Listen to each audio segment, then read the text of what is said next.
حمید طویل نے خبر دی انس بن مالک سے کہ نبی کریم صلی اللہ علیہ وسلم 5 ہجری میں اپنے گھوڑے سے گر گئے تھے، جس سے آپ کی پنڈلی یا کندھا زخمی ہو گئے، اور آپ نے 1 مہینے تک اپنی بیویوں کے پاس نہ جانے کی قسم کھائی۔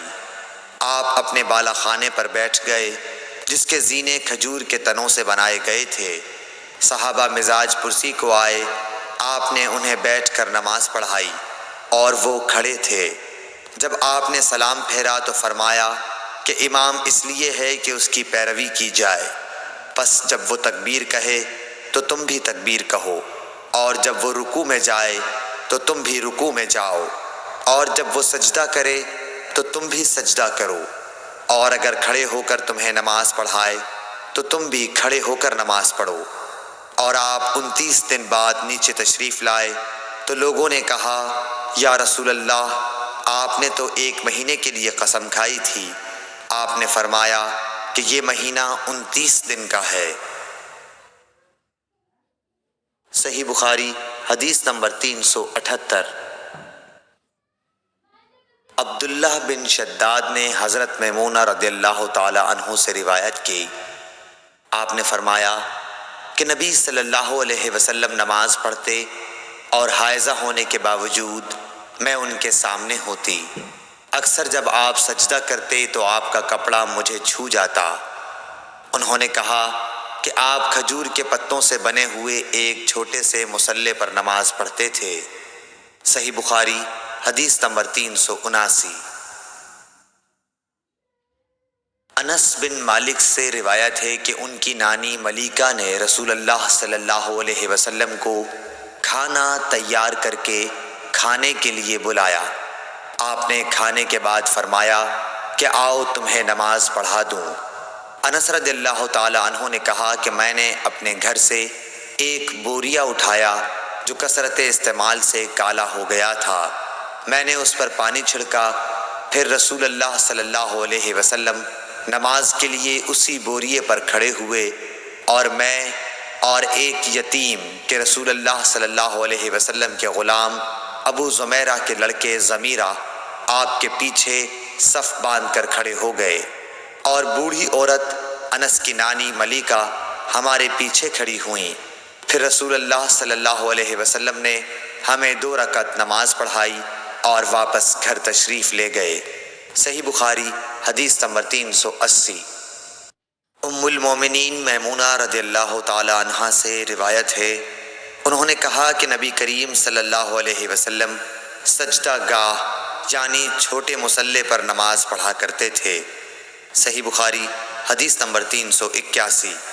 حضرت عائشہ رضی اللہ عنہا نے فرمایا کہ میں رسول اللہ صلی اللہ علیہ وسلم کے آگے سو جاتی اور میرے پاؤں آپ کے قبلے میں ہوتے۔ جب آپ سجدہ کرتے تو میرے پاؤں کو آہستہ سے دبا دیتے، میں اپنے پاؤں سمیٹ لیتی، اور آپ جب کھڑے ہو جاتے تو میں انہیں پھر پھیلا دیتی۔ ان دنوں گھروں میں چراغ بھی نہیں ہوا کرتے تھے۔ صحیح بخاری حدیث نمبر 382۔ عروہ نے خبر دی کہ حضرت عائشہ رضی اللہ تعالی عنہا نے انہیں بتایا کہ رسول اللہ صلی اللہ علیہ وسلم اپنے گھر کے بچھونے پر نماز پڑھتے، اور حضرت عائشہ رضی اللہ تعالی عنہا آپ کے اور قبلے کے درمیان اس طرح لیٹی ہوتیں جیسے نماز کے لیے جنازہ رکھا جاتا ہے۔ صحیح بخاری حدیث نمبر 383۔ عروہ بن زبیر سے روایت ہے کہ نبی کریم صلی اللہ علیہ وسلم اس بچھونے پر نماز پڑھتے جس پر آپ اور حضرت عائشہ رضی اللہ تعالی عنہا سوتے، اور حضرت عائشہ رضی اللہ تعالی عنہا آپ کے اور قبلے کے درمیان اس بستر پر لیٹی رہتیں۔ صحیح بخاری حدیث نمبر 384۔ انس بن مالک رضی اللہ تعالی عنہ نے کہا کہ ہم نبی کریم صلی اللہ علیہ وسلم کے ساتھ نماز پڑھتے تھے، پھر سخت گرمی کی وجہ سے کوئی ہم میں سے اپنے کپڑے کا کنارہ سجدے کی جگہ رکھ لیتا۔ صحیح بخاری حدیث نمبر 385۔ ابو مسلمہ سعید بن یزید ازدی نے انس بن مالک رضی اللہ تعالی عنہ سے پوچھا کہ کیا نبی کریم صلی اللہ علیہ وسلم اپنی جوتیاں پہن کر نماز پڑھتے تھے؟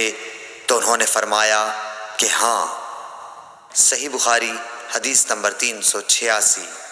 ابراہیم نخعی حمام بن حارث سے روایت کرتے تھے، انہوں نے کہا کہ میں نے جریر بن عبداللہ کو دیکھا، انہوں نے پیشاب کیا، پھر وضو کیا اور اپنے موزوں پر مسح کیا، پھر کھڑے ہوئے اور موزوں سمیت نماز پڑھی۔ آپ سے جب اس کے متعلق پوچھا گیا تو فرمایا کہ میں نے نبی کریم صلی اللہ علیہ وسلم کو ایسا ہی کرتے دیکھا ہے۔ ابراہیم نخعی نے کہا کہ یہ حدیث لوگوں کی نظر میں بہت پسندیدہ تھی، کیونکہ جریر رضی اللہ تعالی عنہ آخر میں اسلام لائے تھے۔ صحیح بخاری حدیث نمبر 387۔ مغیرہ بن شعبہ نے کہا کہ میں نے نبی کریم صلی اللہ علیہ وسلم کو وضو کرایا، آپ نے اپنے موزوں پر مسح کیا اور نماز پڑھی۔ صحیح بخاری حدیث نمبر 388۔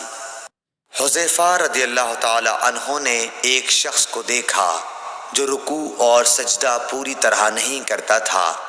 جب اس نے اپنی نماز پوری کر لی تو حذیفہ رضی اللہ تعالی عنہ نے فرمایا کہ تم نے نماز ہی نہیں پڑھی۔ ابو وائل راوی نے کہا میں خیال کرتا ہوں کہ حضرت حذیفہ رضی اللہ تعالی عنہ نے یہ بھی فرمایا کہ اگر تو ایسی ہی نماز پر مر جاتا تو آن حضرت صلی اللہ علیہ وسلم کی سنت پر نہیں مرتا۔ صحیح بخاری حدیث نمبر 389۔ عبداللہ بن مالک بن بحینہ سے روایت ہے کہ نبی کریم صلی اللہ علیہ وسلم جب نماز پڑھتے تو اپنے بازوؤں کے درمیان اس قدر کشادگی کر دیتے کہ دونوں بغلوں کی سفیدی ظاہر ہونے لگتی تھی۔ اور لیث نے یوں کہا کہ مجھ سے جعفر بن ربیعہ نے اسی طرح حدیث بیان کی۔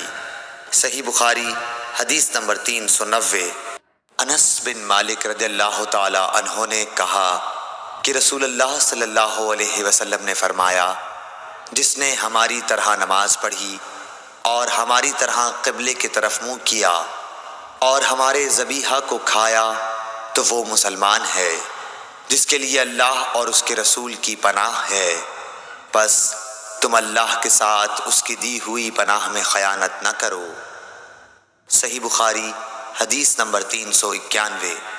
انس بن مالک رضی اللہ تعالی عنہ سے روایت ہے کہ رسول اللہ صلی اللہ علیہ وسلم نے فرمایا مجھے حکم دیا گیا ہے کہ میں لوگوں کے ساتھ جنگ کروں یہاں تک کہ وہ لا الہ الا اللہ کہیں، بس جب وہ اس کا اقرار کر لیں اور ہماری طرح نماز پڑھنے لگیں اور ہمارے قبلے کی طرف نماز میں منہ کریں اور ہمارے ذبیحہ کو کھانے لگیں تو ان کا خون اور ان کے اموال ہم پر حرام ہو گئے مگر کسی حق کے بدلے، اور باطن میں ان کا حساب اللہ پر رہے گا۔ صحیح بخاری حدیث نمبر 392۔ میمون بن سیاح نے حضرت انس بن مالک رضی اللہ تعالی عنہ سے پوچھا کہ اے ابو حمزہ، آدمی کی جان اور مال پر زیادتی کو کیا چیزیں حرام کرتی ہیں؟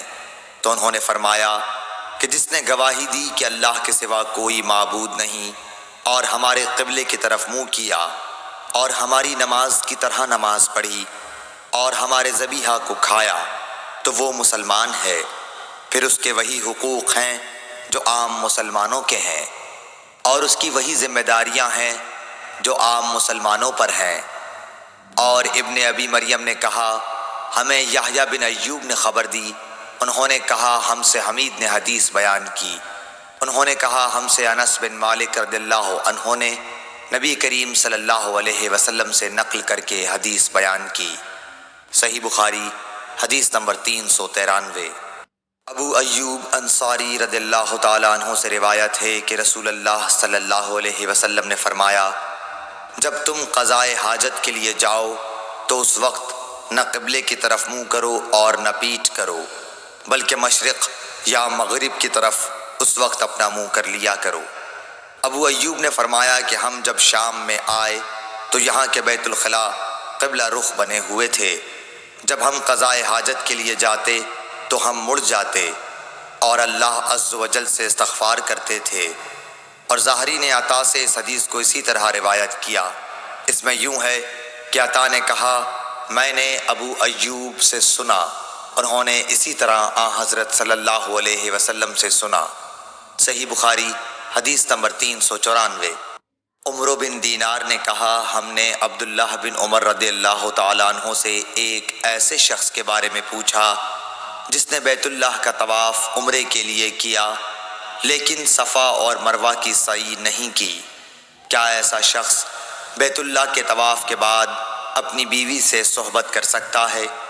آپ نے جواب دیا کہ نبی کریم صلی اللہ علیہ وسلم تشریف لائے، آپ نے 7 مرتبہ بیت اللہ کا طواف کیا اور مقام ابراہیم کے پاس 2 رکعت نماز پڑھی، پھر صفا اور مروہ کی سعی کی، اور تمہارے لیے نبی کریم صلی اللہ علیہ وسلم کی زندگی بہترین نمونہ ہے۔ صحیح بخاری حدیث نمبر 395۔ عمر بن دینار نے کہا، ہم نے جابر بن عبداللہ سے بھی یہ مسئلہ پوچھا تو آپ نے بھی یہی فرمایا کہ وہ بیوی کے قریب بھی اس وقت تک نہ جائے جب تک صفا اور مروہ کی سعی نہ کر لے۔ صحیح بخاری حدیث نمبر 396۔ سیف بن ابی سلیمان نے کہا کہ میں نے مجاہد سے سنا، انہوں نے کہا کہ ابن عمر کی خدمت میں ایک آدمی آیا اور کہنے لگا، اے لو، یہ رسول اللہ صلی اللہ علیہ وسلم آن پہنچے اور آپ کعبے کے اندر داخل ہو گئے۔ ابن عمر نے کہا کہ میں جب آیا تو نبی کریم صلی اللہ علیہ وسلم کعبے سے نکل چکے تھے۔ میں نے دیکھا کہ بلال دونوں دروازوں کے سامنے کھڑے ہیں۔ میں نے بلال سے پوچھا کہ کیا نبی کریم صلی اللہ علیہ وسلم نے کعبے کے اندر نماز پڑھی ہے؟ انہوں نے کہا کہ ہاں، 2 رکعت ان 2 ستونوں کے درمیان پڑھی تھی جو کعبے میں داخل ہوتے وقت بائیں طرف واقع ہیں۔ پھر جب باہر تشریف لائے تو کعبے کے سامنے 2 رکعت نماز ادا فرمائی۔ صحیح بخاری حدیث نمبر 397۔ عطا بن ابی رباح نے کہا کہ میں نے ابن عباس رضی اللہ تعالیٰ عنہ سے سنا کہ جب نبی کریم صلی اللہ علیہ وسلم کعبے کے اندر تشریف لے گئے تو اس کے چاروں کونوں میں آپ نے دعا کی اور نماز پڑھی۔ پھر جب باہر تشریف لائے تو 2 رکعت نماز کعبے کے سامنے پڑھی اور فرمایا کہ یہی قبلہ ہے۔ صحیح بخاری حدیث نمبر 398۔ حضرت برا بن عازب رضی اللہ تعالیٰ عنہ سے روایت ہے کہ نبی کریم صلی اللہ علیہ وسلم نے 16 یا 17 ماہ تک بیت المقدس کی طرف منہ کر کے نمازیں پڑھیں، اور رسول اللہ صلی اللہ علیہ وسلم دل سے چاہتے تھے کہ کعبے کی طرف منہ کر کے نماز پڑھیں۔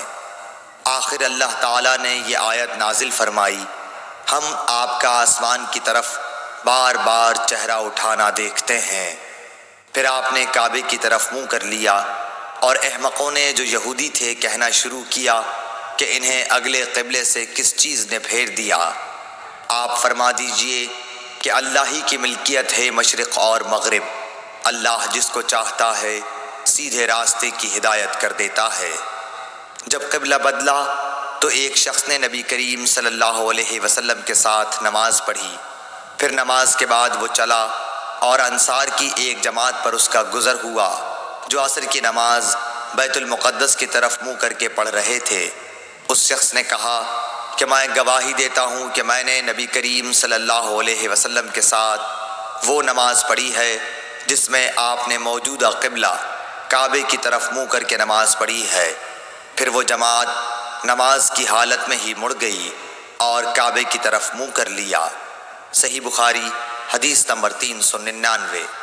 جابر بن عبداللہ نے فرمایا کہ نبی کریم صلی اللہ علیہ وسلم اپنی سواری پر خواہ اس کا رخ کسی طرف ہو نفل نماز پڑھتے تھے، لیکن جب فرض نماز پڑھنا چاہتے تو سواری سے اتر جاتے اور قبلے کی طرف منہ کر کے نماز پڑھتے۔ صحیح بخاری حدیث نمبر 400۔ عبداللہ بن مسعود نے فرمایا کہ نبی صلی اللہ علیہ وسلم نے نماز پڑھائی۔ ابراہیم نے کہا مجھے نہیں معلوم کہ نماز میں زیادتی ہوئی یا کمی۔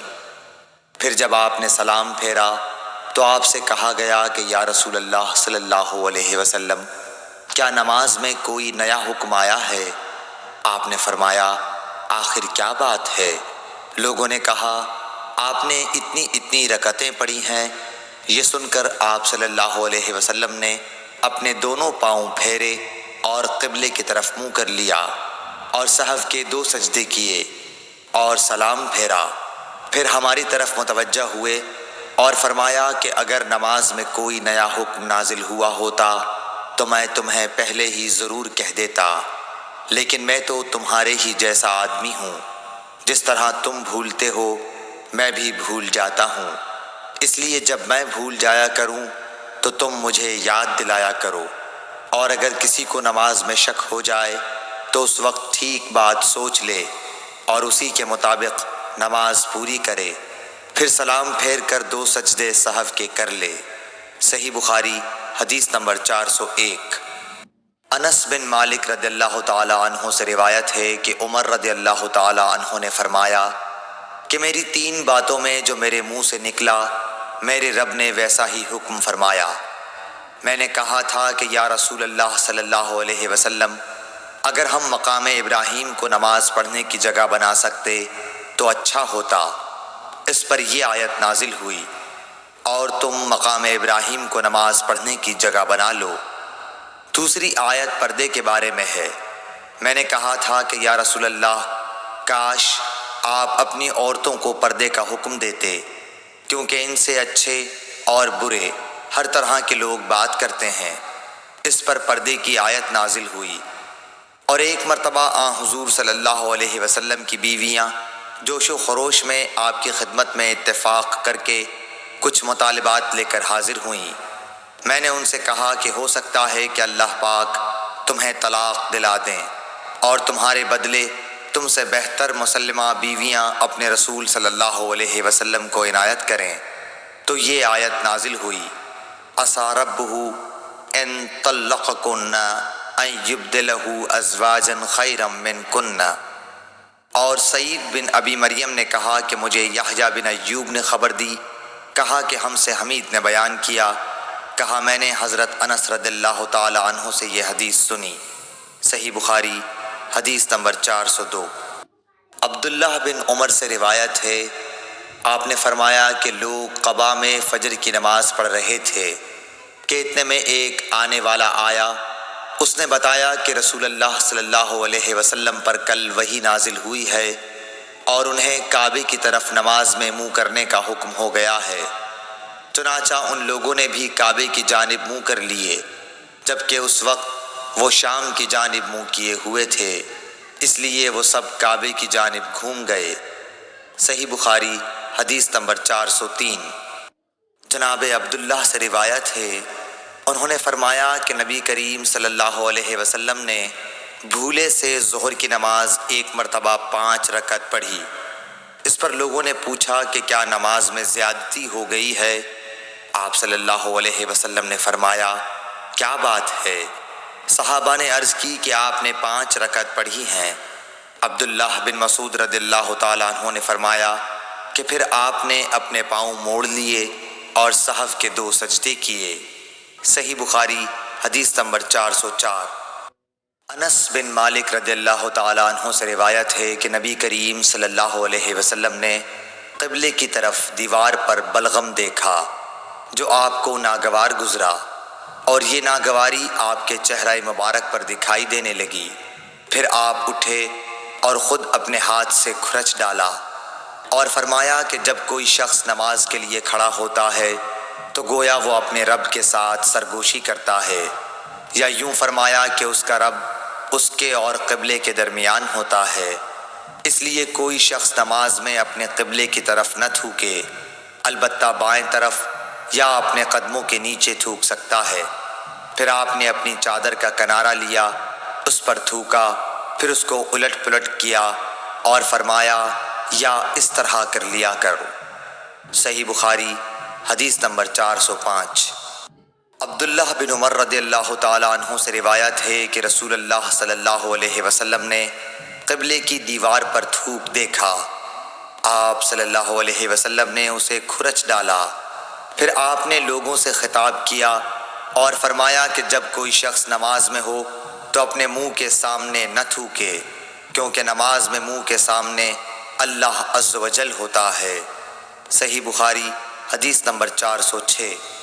حضرت عائشہ ام المومنین رضی اللہ تعالی عنہا سے روایت ہے کہ رسول اللہ صلی اللہ علیہ وسلم نے قبلے کی دیوار پر رینٹ یا تھوک یا بلغم دیکھا تو اسے آپ نے کھرچ ڈالا۔ صحیح بخاری حدیث نمبر 407۔ انس بن مالک رضی اللہ تعالی عنہ سے روایت ہے کہ نبی کریم صلی اللہ علیہ وسلم نے فرمایا، تم اپنے سامنے یا اپنی دائیں طرف نہ تھوکا کرو، البتہ بائیں طرف یا بائیں قدم کے نیچے تھوک سکتے ہو۔ صحیح بخاری حدیث نمبر 412۔ انس بن مالک رضی اللہ تعالی عنہ سے روایت ہے کہ نبی کریم صلی اللہ علیہ وسلم نے فرمایا، مومن جب نماز میں ہوتا ہے تو وہ اپنے رب سے سرگوشی کرتا ہے، اس لیے وہ اپنے سامنے یا دائیں طرف نہ تھوکے، ہاں بائیں طرف یا پاؤں کے نیچے تھوک لے۔ صحیح بخاری حدیث نمبر 413۔ ابو سعید خدری سے روایت ہے کہ نبی کریم صلی اللہ علیہ وسلم نے مسجد کے قبلے کی دیوار پر بلغم دیکھا تو آپ نے اسے کنکری سے کھرچ ڈالا، پھر فرمایا کہ کوئی شخص سامنے یا دائیں طرف نہ تھوکے، البتہ بائیں طرف یا بائیں پاؤں کے نیچے تھوک لینا چاہیے۔ دوسری روایت میں ظاہری سے یوں ہے کہ انہوں نے حمید بن عبد الرحمن سے ابو سعید خدری کے واسطے سے اسی طرح یہ حدیث سنی۔ صحیح بخاری حدیث نمبر 414۔ انس بن مالک رضی اللہ تعالی عنہ سے روایت ہے کہ نبی کریم صلی اللہ علیہ وسلم نے فرمایا کہ مسجد میں تھوکنا گناہ ہے اور اس کا کفارہ اسے زمین میں چھپا دینا ہے۔ صحیح بخاری حدیث نمبر 415۔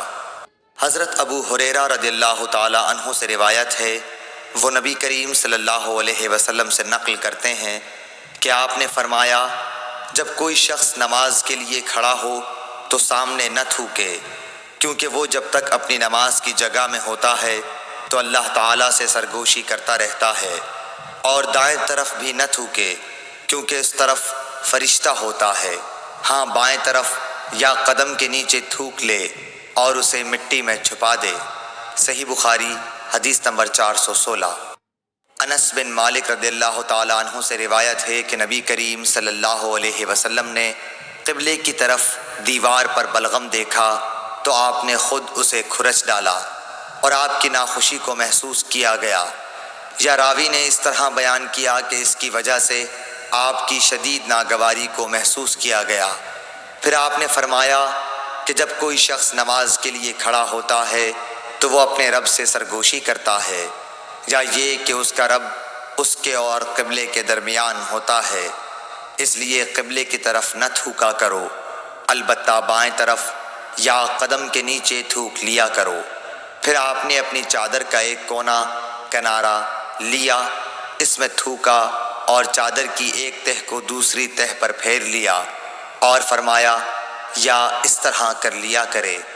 صحیح بخاری حدیث نمبر 417۔ حضرت ابو ہریرہ رضی اللہ تعالی عنہ سے روایت ہے کہ رسول اللہ صلی اللہ علیہ وسلم نے فرمایا، کیا تمہارا یہ خیال ہے کہ میرا منہ نماز میں قبلے کی طرف ہے؟ اللہ کی قسم، مجھ سے نہ تمہارا خشوع چھپتا ہے نہ رکوع، میں اپنی پیٹھ کے پیچھے سے تم کو دیکھتا رہتا ہوں۔ صحیح بخاری حدیث نمبر 418۔ انس بن مالک رضی اللہ تعالی عنہ سے روایت ہے کہ نبی کریم صلی اللہ علیہ وسلم نے ہمیں ایک مرتبہ نماز پڑھائی، پھر آپ منبر پر چڑھے، پھر نماز کے باب میں اور رکوع کے باب میں فرمایا، میں تمہیں پیچھے سے بھی اسی طرح دیکھتا رہتا ہوں جیسے اب سامنے سے دیکھ رہا ہوں۔ صحیح بخاری حدیث نمبر 419۔ عبداللہ بن عمر رضی اللہ تعالی عنہ سے روایت ہے کہ رسول اللہ صلی اللہ علیہ وسلم نے ان گھوڑوں کی جنہیں جہاد کے لیے تیار کیا گیا تھا مقام حفیہ سے دوڑ کرائی۔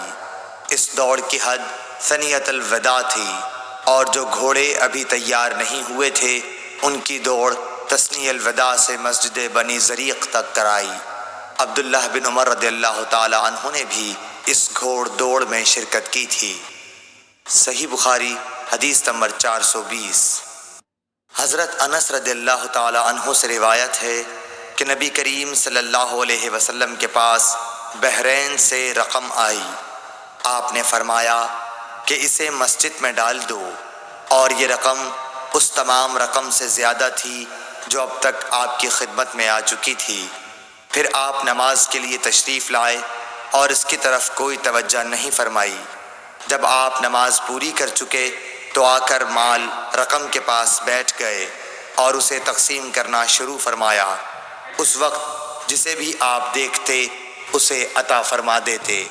اتنے میں حضرت عباس رضی اللہ تعالیٰ عنہ حاضر ہوئے اور بولے کہ یا رسول اللہ، مجھے بھی عطا کیجئے، کیونکہ میں نے غزوہ بدر میں اپنا بھی فدیہ دیا تھا اور عقیل کا بھی، اس لیے میں زیر بار ہوں۔ رسول کریم صلی اللہ علیہ وسلم نے فرمایا کہ لے لیجئے۔ انہوں نے اپنے کپڑے میں روپیہ بھر لیا اور اسے اٹھانے کی کوشش کی، لیکن وزن کی زیادتی کی وجہ سے وہ نہ اٹھا سکے اور کہنے لگے یا رسول اللہ، کسی کو فرمائیے کہ وہ اٹھانے میں میری مدد کرے۔ آپ نے فرمایا نہیں، یہ نہیں ہو سکتا۔ انہوں نے کہا کہ پھر آپ ہی اٹھوا دیجئے۔ آپ نے اس پر بھی انکار کیا۔ تب حضرت عباس رضی اللہ تعالی عنہ نے اس میں سے تھوڑا سا گرا دیا اور باقی کو اٹھانے کی کوشش کی، لیکن اب بھی نہ اٹھا سکے۔ پھر فرمایا کہ یا رسول اللہ، کسی کو میری مدد کرنے کا حکم دیجئے۔ آپ صلی اللہ علیہ وسلم نے انکار فرمایا تو انہوں نے کہا کہ پھر آپ ہی اٹھوا دیجئے، لیکن آپ صلی اللہ علیہ وسلم نے اس سے بھی انکار کیا۔ تب انہوں نے اس میں سے تھوڑا سا اور روپیہ گرا دیا اور اسے اٹھا کر اپنے کندھے پر رکھ لیا اور چلنے لگے۔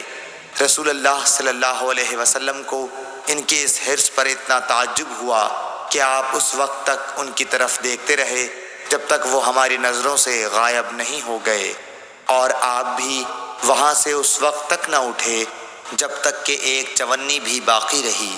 صحیح بخاری حدیث نمبر 421۔ حضرت انس رضی اللہ تعالیٰ عنہ سے روایت ہے، وہ کہتے ہیں کہ میں نے رسول اللہ صلی اللہ علیہ وسلم کو مسجد میں پایا۔ آپ کے پاس اور بھی کئی لوگ تھے۔ میں کھڑا ہو گیا تو حضور صلی اللہ علیہ وسلم نے مجھ سے پوچھا کہ کیا تجھ کو ابو طلحہ نے بھیجا ہے؟ میں نے کہا جی ہاں۔ آپ نے پوچھا کھانے کے لیے؟ میں نے عرض کی کہ جی ہاں۔ تب آپ نے اپنے قریب موجود لوگوں سے فرمایا کہ چلو۔ سب حضرات چلنے لگے اور میں ان کے آگے چل رہا تھا۔ صحیح بخاری حدیث نمبر 422۔ ابن شہاب نے سہل بن سعد سعدی سے روایت کی ہے کہ ایک شخص نے کہا یا رسول اللہ، اس شخص کے بارے میں فرمائیے جو اپنی بیوی کے ساتھ کسی غیر مرد کو بدفعلی کرتے ہوئے دیکھتا ہے، کیا اسے مار ڈالے؟ آخر اس مرد نے اپنی بیوی کے ساتھ مسجد میں لعان کیا اور اس وقت میں موجود تھا۔ صحیح بخاری حدیث نمبر 423۔